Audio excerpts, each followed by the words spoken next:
Mga kababayan, kamusta po? Si Kamanong po, inyong lingkod. Nagbabalik po para po magkomento po sa inyo dito po sa Tambayan Makabayan. Samahan niyo po inyong lingkod, magkomentuhan po tayo. Mag-umpisa na po tayo mga kababayan. Ito po, komentuhan po natin yung pahayag ng ating Vice President. Dahil na real talk po sila. Talagang ang sinasabi po ng Vice President ay 100%, mga kababayan. Lalo-lalo po ang panibagong impeachment na naman daw sa kanya ay tinawag lang niya itong pera-pera at parang fundraising sa mga politiko, lalo-lalo dyan sa House of Representatives. Hindi po ba? At yan po'y nalaman natin at natuklasan natin nung unang impeachment kung gaano kalaki ang mga napunta na pera allocable. Di ba? Insertion yata. At sinasabing pera sa kanilang mga opisina na hindi bababa sa 100 milyon umano. Pag-usapan po natin at komentuhan po natin itong balita. Tinawag na fundraising ni Vice President Sara Duterte ang banta ng panibagong impeachment complaint na ihahain laban sa kanya sa House of Representatives. Sa isang panayam sa Vice Presidente, sinabi nito na inaasahan na niya ang paghahain ng panibagong impeachment complaint laban sa kanya. Naniniwala rin siya na puro pera lamang ang issue ng impeachment na ginagamit para mapapirma ang mga miyembro ng Kamara. Magiging katulad lang din yan nung nakaraan na ginagawang fundraising ng mga members of the House of Representatives yung pagpirma nila sa impeachment. It's all about the money dyan. Samantala, wala pang pahayag si VP Sara kaugnay sa impeachment complaint na inihain naman laban kay Pangulong Ferdinand Marcos Jr. Aniya, hinihintay o hihintayin na lamang niya ang development nito sa mga susunod na araw. Yan po mga tambay, 100%. Tama po ang sinasabi ng Vice President. Mga kababayan, pera-pera lang. Dahil alam naman po natin na matatakaw sa pera umano yung nahandyan sa House of Representatives at meron din po dyan umano sa Senado. At yan naman po talaga yung plano nila. Hindi naman po nila tatantanan ng Vice President. Kahit po tapos na po ang issue sa COA nang sinasabi po nila na corruption daw po ng Vice President. At napakahirap pong paniwalaan na i-impeach mo ang Vice President na ang unang ground mo ay ang kanyang confidential intel fund na 125 million. Samantalang napakaraming may confidential fund katulad na mismo kauna-unahan ang Pangulo. Hindi po ba? 4.5 billion? Wala ka malang yaw-yaw. Kaya dito po mga kabayan, tama-tama pa yung sinasabi ng Vice President mga kabayan. Pera-pera. Kung ano ang ginawa nila nung una. Hindi ba? Parang fundraising. Kaya tuwan-tuwa. Tuwan-tuwa. Tuwan-tuwa sila. Pag may nag-file na naman ng impeachment sa Vice President, tuwan-tuwa na naman po ang mga buhaya umano dyan sa Crocodile Farm na tinatawag ni Kiko Barsaga. Tuwan-tuwa na naman dahil magkakaroon na naman po ng sinasabing mga kababayan, suhulan sa mga pipirma dahil yan daw po ang iniintay umano ng mga buhaya. Easy money. Easy money. Hindi po ba?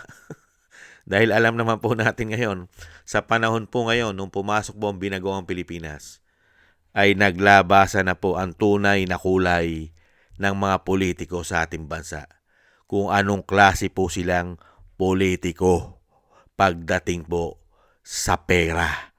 Ubod pala sila ng takaw umano sa pera. Grabe pala sila kasiba pagdating sa pera umano.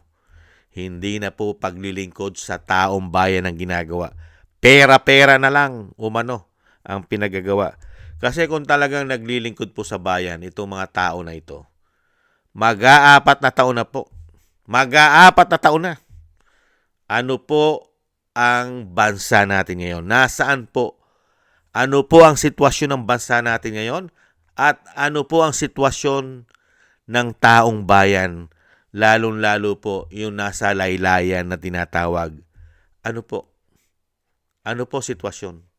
Naaawa po ba ang mga politiko sa atin?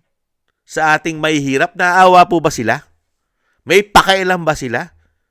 Mga kababayan, kung talaga sila'y lingkod bayan, naghihirap tayo sa napakatataas na bayarin, sa napakamamahal na bilihin, sa kawalan ng maraming trabaho sa ating bansa. Bagsak na ekonomiya, bagsak na piso, baon sa utang. Sila po ba'y naglilingkod sa atin? Naaawa po ba sila? Tunay ba silang lingkod bayan ng mahigit 3 taon? Ano po ginawa nila sa ating bansa? Ano po ginawa nilang paglilingkod sa mga Pilipino? Kaya nga'y sinasabi ng Vice President, mga kabayan, pera-pera na lang. Pera-pera na lang. Ginagawa pong gatasan ang mga Pilipino. Di po ba? Dahil saan napupunta ang ating buwis? Sa pamumulitika lamang. Hindi po ba? Pamumulitika, karamihang pera ng taong bayan ay napupunta sa pamumulitika at naibubusa pa nila. Dahil nga doon sa sinasabi ng Vice President, pera-pera lang yan. Parang fundraising, lalo-lalo na po pag hawak na po nila ang budget ng Pilipinas. Hindi kaya? Kaya dito po mga kabayan, ano ang aasahan mo rito sa mga taong ito? Wala na pong ginawa kung hindi pamumulitika. Ipinatapon ang dating Pangulo. Hayagan na po yan. Alam na po sa buong mundo na walang proseso, walang due process ng batas ng Pilipinas na nakamit ang dating Pangulo. Pamumulitika, pera. Hindi po ba ginamitan ng pera yan? Dahil mismo ang bansa natin, mismo tayo ang naghatid. Hindi po ba pera gamit yan? Yung pagpapadala mo lang na ikaw mismo ang nagpadala. Di po ba? Sa utos ng Commander-in-Chief. Pera ng taong bayan. Pero ano po nangyari kay dating Pangulong Duterte? Hanggang ngayon, 10 buwan na mahigit. Ano po? Wala pa ring matibay na ebidensya na magdidiin kay dating Pangulong Duterte. Humihingi pa rin ng marami o sinasabing matibay na magpapatotoo sa mga ginawa raw ni dating Pangulong Duterte na trabaho niya na protektahan ng taong bayan. Sige nga, humihingi pa sila, nanghihikayat sa mga kapulisan na tumistigo. Hindi po ba katarantaduhan yan? Kaya nga nahandyan ang Vice President sa Dahig. Di po ba? Para puntahan ang kanyang ama. Dahil sa ginawa ng gobyerno na pahirap sa Pilipino. Imbis ang tinatrabaho ang ating ekonomiya, na bigyan ng kaluagan sa pamumuhay ang mga Pilipino. Ang tinrabaho sa atin ng mga politiko ay puro pang sariling interes na hindi na mawala sa kapangyarihan at sa pwesto. Hindi po ba mahindot ito mga tao na ito? Ibang klase. Ganyan po kasuswapang, kagaganid, kabubuhaya sa kapangyarihan at sa pera ang mga hayop na yan umano, mga kababayan. Mabuhay ka po, Vice President, at syempre po, mabuhay po ang pamilya Duterte dahil po sa ginagawa po at nangyayari na napakaraming sakripisyo po ang pinagdadaanan nila ng sa ganitong klaseng gobyerno na hindi po atupagin ay paglilingkod sa taong bayan. Ang inaatupag po ay puro pang sariling interes. Ibang klase po, napakamalas po ng Pilipino. Dito po sa pumasok na administrasyon na ito umano, inuubos lang ang pera sa politika. At ang pera ay napupunta sa kanila, hindi po sa taong bayan. Hindi po ba? Kaya napakamalas po ang dinanas ng pamilya Duterte. Lalo-lalo po ng taong bayan. At lalong-lalo rin po ang dating Pangulo. Mga kababayan, yung totoong lingkod bayan, yung nakapagbigay po ng pagbabago nagbigay kahit papaano na 6 na taon ng pagbabago na sana'y nagtuloy-tuloy ay hindi pala nangyari sa panahon ngayon. Bagkus, inilubog pa tayo lalo sa kumunoy umano. At yung sinasabing impeachment naman ng na inibongit na tinatawag na bangag ng kanyang ate ay malabo rin po sa sabaw ng pusit yan. Unang-una, ang nag-file ng impeachment ay abogado pa raw po ng First Lady. At pangalawa, paano uusad yan? Puro kaalyado po ni Bongit at ni Bangag ang majority riyan. At lahat po ay may issue ng korupsyon umano. Di po ba? Magkakaroon lang po yan ng mga kabayan sabwatan para proteksyonan ang kani-kanilang mga sarili. Dahil alam naman po natin ang katotohanan. Pagka po si BP Sara ang presidente, hindi po nila magugustuhan. Mga kababayan, hindi po tayo tanga, bobo at gago. Kaya gagawa at gagawa po ng paraan yan na ma-impeach nila ang Vice President gamit ang pera ng taong bayan.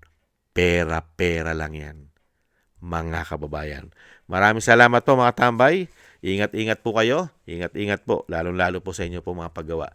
Thank you po sa mga nakagusto po natin tambayan mga kabayan sa YouTube at TikTok. At ganoon din po sa ating mga subscribers. Maraming salamat po sa inyo. At sa mga nagko-comment, like, share, and subscribe, mabuhay po kayo. Shoutout po sa inyo lahat. At syempre po, thank you po sa mga nagbibigay po ng tulong at biyaya kay Tatay Nick ng Canada, kay Eric Hersho ng Canada, kay Balance Vision TV, Gayat Shena, kay Annie Jo, ako si Pilam, si Jake Yahut ng Maisog, California, USA, Gina Ray Solidides ng Berlin, Germany, Julieta Silona ng Sydney, Australia. Maraming salamat po mga bayan. At ingat-ingat po kayo lalo-lalo po sa inyo po mga paggawa. Shoutout po.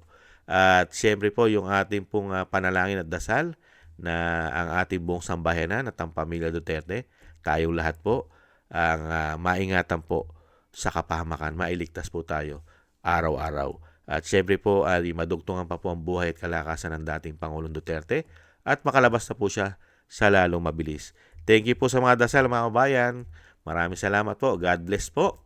Ingat-ingat po tayo at konting tiis lang po mga kababayan. Paalam!